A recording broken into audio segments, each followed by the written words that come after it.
नमस्कार, आप सभी का स्वागत। पद्मश्री रवीना टंडन जी, आपका हमारे मंच पर। आप समय निकाला, आप यहाँ पर आई। अब चूंकि बात थोड़ी फिल्मी हो रही थी, आज मेरा भी एक डेब्यू है। मैं पहली बार अपने 30 साल के कैरियर में किसी फिल्म स्टार का इंटरव्यू कर रहा हूँ। मैंने कभी आज तक हमेशा पॉलिटिकल इंटरव्यूज किए हैं, तो मैंने सोचा कि कुछ फिल्मी स्टाइल से किया जाए, क्योंकि अब मैं आपको यह बताता हूं कि जब रवीना फिल्मों में आई तब हम कॉलेज में थे, 91। तो कहते हैं कि एक बहुत फेमस डायलॉग है, अगर किसी चीज को दिल से चाहो तो पूरी कायनात उसे तुमसे मिलाने की कोशिश में लग जाती है। लेकिन मेरे मामले में कायनात ने कोशिश तो की, लेकिन वक्त काफी लंबा लगा दिया। रवीना 1991 में अपनी पहली फिल्म पत्थर के फूल से हिट हो गई थी और हम कॉलेज के जो छात्र थे उनकी पहली क्रश बनी थी। फिर क्या हुआ कि एक हमारा कॉमन फ्रेंड, आपको मैं बताऊं कि अनुराग कश्यप फिल्मों में चले गए। That's right. तो हम उसको बोलते रहे कि यार तू अब फिल्मों में है, रवीना टंडन के साथ फोटो खिंचवा दे, मिलवा दे। कह रहा यार पहले मैं तो मिल लूं, मैं तो खिंचवा लूं। 1999 तक आते आते अनुराग कश्यप की एक फिल्म आई जो उसने लिखी थी, शूल, जिसमें रवीना जी ने काम किया था। रवीना जी को अवार्ड भी मिला और अनुराग कश्यप को भी उस फिल्म के लिए अवार्ड मिला।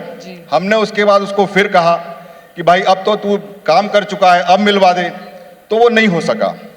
लेकिन आखिर कायनात ने मेरी सुननी थी और आज सुन ली है और आप मेरे सामने खड़ी हैं। How sweet. Thank you ji. Thank you so तो ये much. मेरे लिए फैन मोमेंट भी है। No, it's too sweet. Thank you. तो एक बात बताइए रवीना जी कि आज हम ये जो महिलाएं हमारे सामने बैठी हैं, इन्होंने अपने जीवन में बहुत अचीव किया है। इसी तरीके से आपको भी मैंने जो देखा है इतने सालों से, आप मल्टी फेसेटेड हैं, बहुमुखी प्रतिभा है आप में।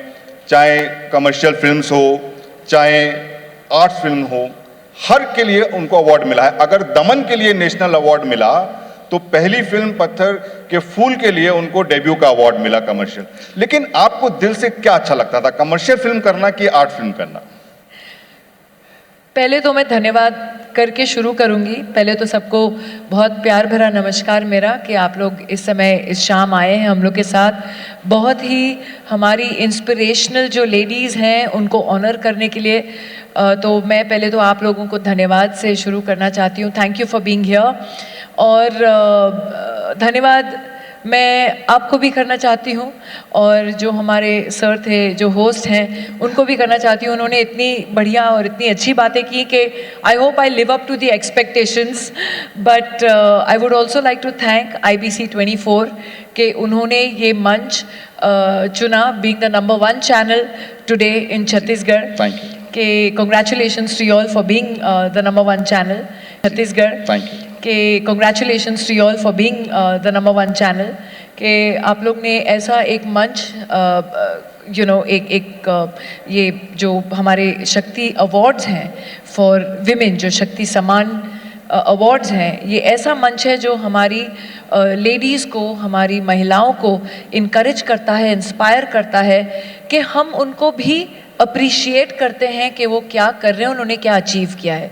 So for that thank you very much. तो मैं अपना सवाल बदल देता हूं क्योंकि इसी बात से, देखिए हमने देखा कि अभी कुछ दिन पहले एक इंसिडेंट हुआ था जिसमें कि आपके साथ इंसिडेंट हुआ, आपके ड्राइवर के साथ, और जिस तरीके से हिम्मत से आप खड़ी रही और आपको उसके लिए शक्ति सम्मान दिया था गडकरी जी ने, मैं ये पढ़ रहा था। तो उसी से शुरू करते हैं, फिल्मों की थोड़ी देर में बात करते हैं। तो वो क्या था और उसमें क्या रहा था, क्योंकि इससे सबको मोटिवेशन मिलेगा और ये जो हमारे सामने महिलाएं वो भी इसी तरह की अचीवर हैं।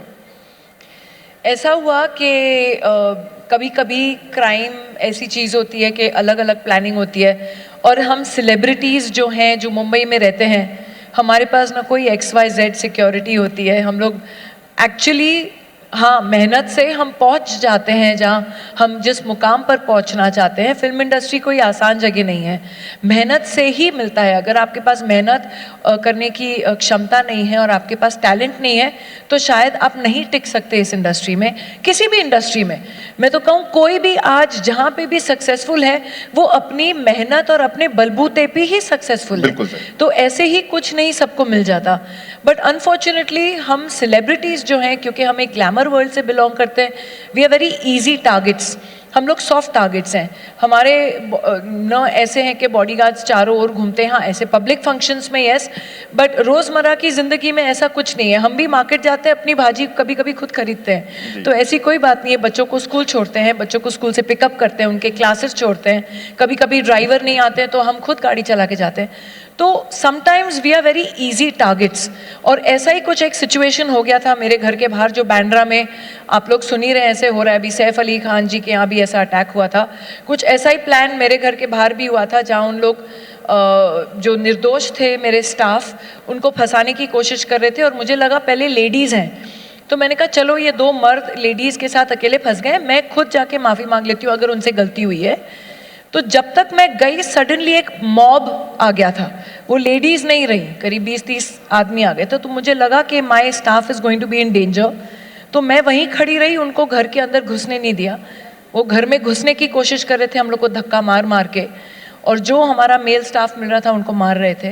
तो हमने मेल स्टाफ को बल के अंदर कर दिया, और हम 3 लेडीज़ खड़ी हुई गेट पे और रोका, क्योंकि मेरे बच्चे भी अकेले थे घर पे।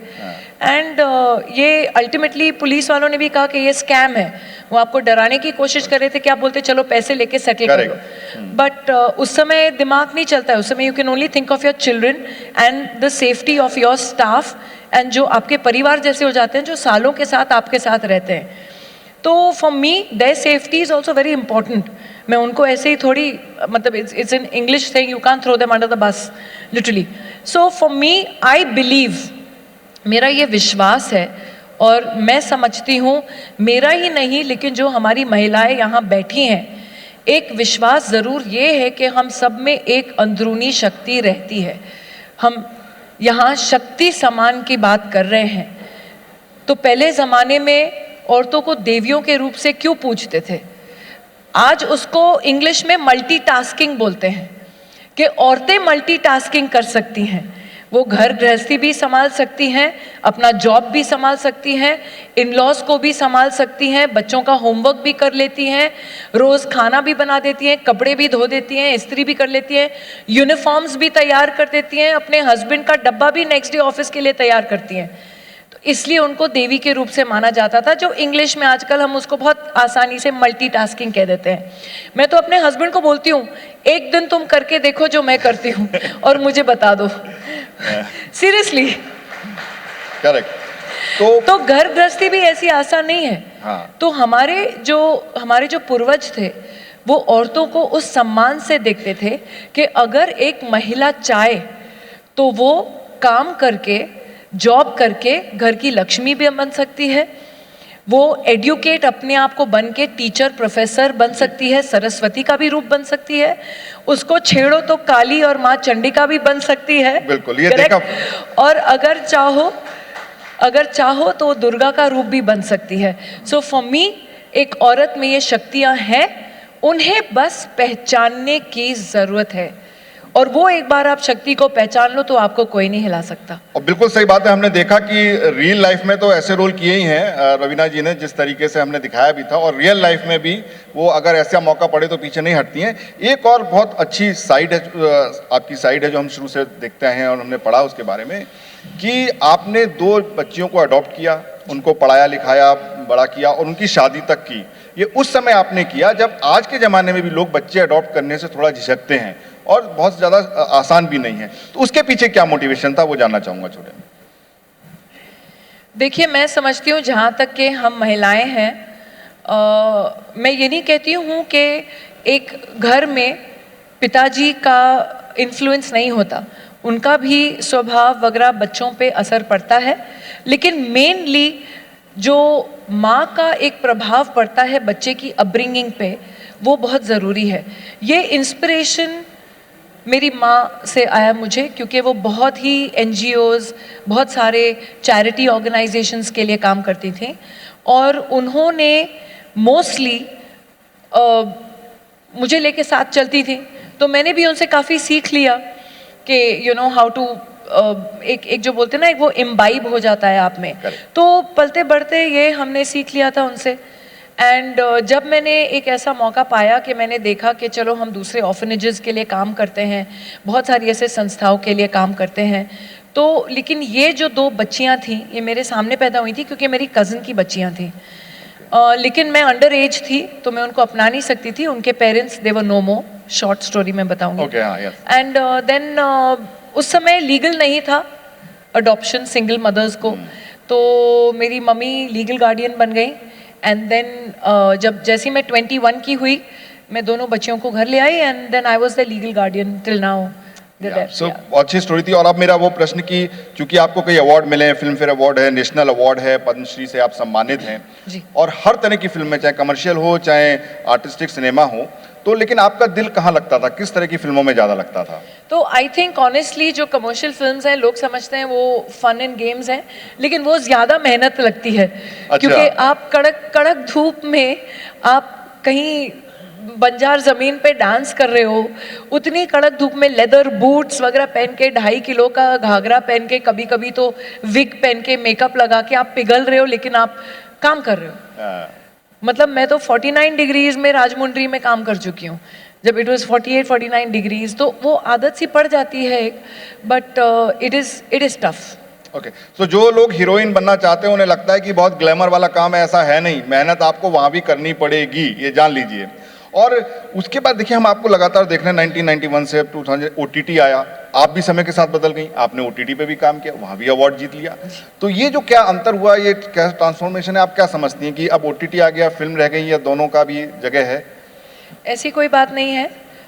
आई थिंक हम आर्टिस्ट लोग के लिए basically whether we are performing on stage या आप वो टीवी में हो या किसी भी तरीके का मीडियम हो, कैमरा हमारे लिए मेन चीज़ होता है। वहाँ कैमरा के ज़रिए हम ऑडियंस तक पहुँचते हैं। तो चाहे आप मुझे स्टेज पे आप परफॉर्म करवा रहे हो या आप मुझे टीवी के लिए परफॉर्म करा रहे हो, लेवल ऑफ परफॉर्मेंस वही होता है। वो दिल दे के जो 100% देना वो बहुत ज़रूरी होता है फॉर एनी मीडियम। देखिए ये अंडरस्टैंडिंग है कि भाई आपको देना 100% है, तभी चाहे कोई फील्ड हो आप उसमें सफल हो सकते हैं। इसीलिए रवीना जी इतनी सफल हैं क्योंकि ये चीज़ उनको अच्छे से इम्बाइब्ड है, वो समझती हैं इस चीज़ को। एक नया शौक मैं आपके बारे में पढ़ रहा था कि आप वाइल्ड लाइफ फोटोग्राफर बन गई हैं, तो आप छत्तीसगढ़ में क्या, आपको कुछ पता है यहाँ के बारे में, क्या जानना चाहेंगी? मैंने बहुत कुछ सुना है, अनफॉर्चुनेटली समय नहीं मिला, लेकिन आपने जो मुझे अभी आमंत्रण किया है, निमंत्रण दिया है, तो ज़रूर आऊँगी। और जो मैंने सुना है, एक जो हमारा मैन मेड सफारी बना है बहुत ही बढ़िया है, वो मेरे को देखने की इच्छा है। दूसरे जो हमारे पार्क्स हैं, एक तो इंद्रावती पार्क है जो टाइगर रिजर्व है, एक अचानकमर है जो वो भी मैंने सुना है टाइगर रिजर्व है एंड बहुत सक्सेसफुल है। So I am really looking forward to एक वाटरफॉल है हमारे नियाग्रा का। हाँ जी, वो भी Chitrakoot waterfalls, that is also something जो मेरे लिस्ट में है। बहुत जल्दी वापस आऊंगी, लेकिन काम के लिए नहीं, फिर सिर्फ हॉलीडे के लिए आऊंगी। ये बहुत आपका हम स्वागत करेंगे।